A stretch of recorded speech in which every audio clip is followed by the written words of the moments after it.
I think every woman should get divorced at least once. I'm not divorced, I'm not even married, but I do know divas. And what do Cher, Madonna, Diana Ross, Aretha Franklin all have in common? They all got divorced. Think about it, catch it. You can't tell me you are not in a relationship and you're saying that you know what divorce is. No, you do not know, sister. You do not know. Go and ask those that have experienced it. Divorce is totally different from going through a breakup from your boyfriend or something. Do you know what it means to have been married to someone? You've invested in things, you've done things together, and most of all, most likely you've had children together. Trust me, the process of divorce is something that is so heartbreaking. It is something a lot of women do not come out from, or a lot of people, either man or woman, in this case, do not come out from. Some people even find it difficult to heal after the whole divorce process. So you be in a marriage, then you come out and start telling us what it means to be divorced. And fine, you've called examples, you've given us names of ladies that were divorced, but at the same time, sister, you need to be in that experience to come talk to us. So guys, welcome to today's video. If you're new to this space, kindly subscribe to the channel, like the video, share, leave your thoughts in the comment section. Today's video, we are going to be looking at divorce, women coming out and talking about how they became better individuals after they left their marriage, after they went through the divorce process. Now that I'm divorced, I realize how free my life is and how free it wasn't when I was married, and how I felt like in many ways I was in a cage in my mind, a cage in just life. Like I wasn't living. You ever feel like you're just not living? You're just existing, going through the motions, like you're on autopilot? That's what it felt like. But one thing that's key that it took me some time to realize is that my marriage, it was very surface level. And it looked good on paper, you know. We had the house, the 2 kids, you know, we were an attractive couple, like all of that. But for substance, that wasn't really there. And when I think about as I'm dating now, there's just certain things that are really important that wasn't important when I chose to get married at the age of 23. And one thing in particular is that there has to be connection, there has to be intimacy, there has to be kindness and a genuine friendship. And those are some of the things that's important to me now versus when I got married at 23. My brain hadn't developed and I didn't know. All I knew is I wanted a happy family. And the work that I would have to do to get there, it actually wasn't in the marriage that I was going to find happiness. It was within myself. But I didn't know that. It would take therapy for me to figure that out. So I just wanted to share that this freedom, it looks really good. And I'm very happy. And I said this on TikTok live yesterday, or maybe today, but I feel aligned, and it's almost like as I'm breathing, everything in my life is coming to me. Like I'm breathing and everything is working out for me. And that's a beautiful feeling, and I'm in flow. And if you want to know more about how I got here, what would I offer, what would I share, just let me know in the comments. Say, I'm ready. I'm not ashamed that I got divorced. I'm not embarrassed that I left. I'm not sorry that I chose peace over pretending. Do you know what's embarrassing? Staying in something that's breaking you to keep up appearances. Living a life that looks good on the outside, but kills you on the inside. Calling it loyalty, when it's just fear and survival. Divorce isn't a failure. It's a decision to stop settling, to stop shrinking, to stop pretending that love means losing yourself. People will whisper that your story ended, but they don't realize for some of us, divorce was the beginning of boundaries, the beginning of healing, the beginning of becoming someone we recognize again. So no, I don't wear a jacket of shame or guilt. I wear freedom. I wear lessons. I wear strength that only comes from walking through hell and saying, I still chose me. You can judge me if you want, but I would rather be judged by walking away from what broke me than praised for staying silent in what slowly destroyed me. This isn't shame. It's a second chance, and I won't waste it. No, I won't. These are the top 5 things that I did to change myself after my divorce. Number 1, I decided that I was going to be the third wheel.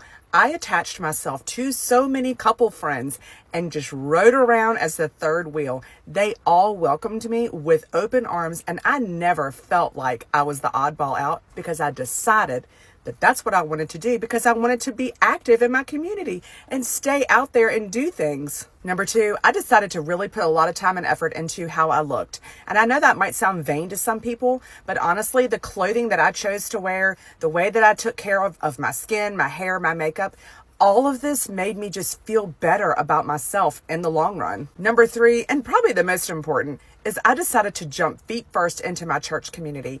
I engaged in a whole lot of activities that they did. I was double dipping in multiple churches. I was joining Bible studies. I was doing things to stay close to Jesus at all costs. Number 4 was I decided to start reading a lot. I read a whole lot of self-help books, a lot of books on how to get past divorce. I had one friend in my life that had been through divorce. No family members. Like, I felt like I was alone on this little island out here and nobody could relate to me. I found so much healing and power in reading so many great books that really just changed my mindset and helped me to discover that the power really lived in me all along. Number 5, and this is hard, but I learned to love to be alone. I learned that through that process of doing the things that I actually wanted to do, I resurfaced. I found myself again, and I wasn't afraid to go out and do things alone, because in the end, I was actually doing something I wanted to do. It felt so good to do things alone. All these things might sound silly, or they might sound like no-brainers. But the one thing that I do want to say to you is stay close to God. That relationship that you have with Him is going to transform and impact every aspect of your life. You will glow from the inside, and people around you will know it because of your love for Jesus. Change is scary, but you can do the hard things. Grab God's hand and jump all in. Love you. I went through a divorce while I was pregnant and had a 1-year-old after just losing my job. I always share with this, not because people need to know the intricate details of why did you get divorced, what happened, what is the tea, but so people realize that even though you have hard things that happen to you, you don't let what happened to you create who you are. Because I always, even in the depths of like the darkest things that I've had to deal with, had this vision of myself as a happy and successful person. And so I created the life I wanted for myself by first creating this vision of what I wanted, and every day taking a step forward so that I finished grad school, so that I bought my first home, so that I got myself out of like the depths of depression, and that I now live this really joyous life. And how I did that was I literally took fake it till you make it so extreme. I didn't live a fake life in terms of like outward appearances to other people, but I decided that I wanted to be a successful, happy person. Everybody is going to have a different vision of what success and happiness looks like to them, but every day you have to decide to show up for yourself. You cannot show up for yourself by sitting down, by not moving, by not taking steps forward, even if those steps are like baby crawls. Because trust me, in the beginning I was baby crawling just to like wear clean clothes, just to, oh my goodness, afford a budget $5 meal for my kids. So I know it is hard, but every day you have to make a small choice about what is going to make your future success happen. And then one day you'll look back and you'll say, oh my goodness, those baby crawls added up and now I'm here. But decide to show up for yourself and you will see all this goodness come into your life. Trust me. Trust me. Those are courageous women that took the bold step and they are not regretting their actions. Marriage is a beautiful thing, of course, when it is not draining you. But if you find yourself in a marriage that is draining you, either you're a man, either you're a woman, you have to do the right thing. You have to put yourself first and save yourself from anything that might end up cutting your life short. So, guys, let's talk about something people don't always highlight. Divorce doesn't have to be the end of the road. For a lot of women, it's actually the turning point, a chance to rediscover themselves, chase goals they put on hold, and honestly, glow up in the ways they never imagined. This is the part nobody tells you. When you stop carrying the weight of a relationship that's draining you, you finally get to put that energy back into yourself and look at how powerful the results can be. I love how the stories aren't about bitterness or revenge. It's just peace, growth. Like I left, I healed, and now I'm thriving. That's the real success story. It's crazy how once the pressure to keep a relationship alive is gone, the confidence just starts shining through. You can literally hear the difference in their voices. It's strength and freedom rolled into one. And honestly, this is such a reminder that staying doesn't always mean winning.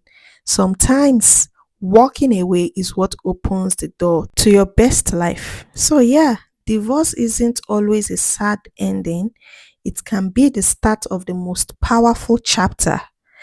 These women aren't just surviving, they are thriving, building careers, discovering joy, and living life on their terms. And honestly, that's inspiring. And also, as much as a lot of people still find themselves in such relationship or in such marriages, I am glad that the generation of women that we have today in this world of social media, a lot of women are taking that bold step to leave. Some people still find it so difficult to get out of it. Some people along the line, they even end up losing their lives. About 2 weeks ago, a man followed the ex-wife, traced her to her place of work. And while this woman was walking into her place of work, this man came, confronted her. They had an argument, and before you know, it was so deadly. That woman lost her life. So some people, even after they've divorced, they've left. You see, some of these men, they find it difficult to accept that rejection. They are like, if I cannot have you, then no other person is going to have you. Some people, it's not even marriage. It's just they are not even married. They are just either dating themselves or something, and they still end up losing their lives in it. So if we are going to have women that are coming out with so much courage and talking about how they've been thriving and how successful they are after they left toxic relationships, then I think they should be celebrated. So yes, divorce doesn't have to be this shameful, tragic story. For so many women, it's the reset button. It's the moment they start thriving instead of just surviving. And the best parts, you can literally see the joy and confidence radiating from them now. That's not just moving on, that's leveling up. So guys, that brings us to the end of today's video, and if you've watched up to this point, then it means you are the real MVP. Kindly subscribe to the channel, like the video, share, leave your thoughts in the comment section, and we are going to see you in the next one. Thank you so much, and peace out.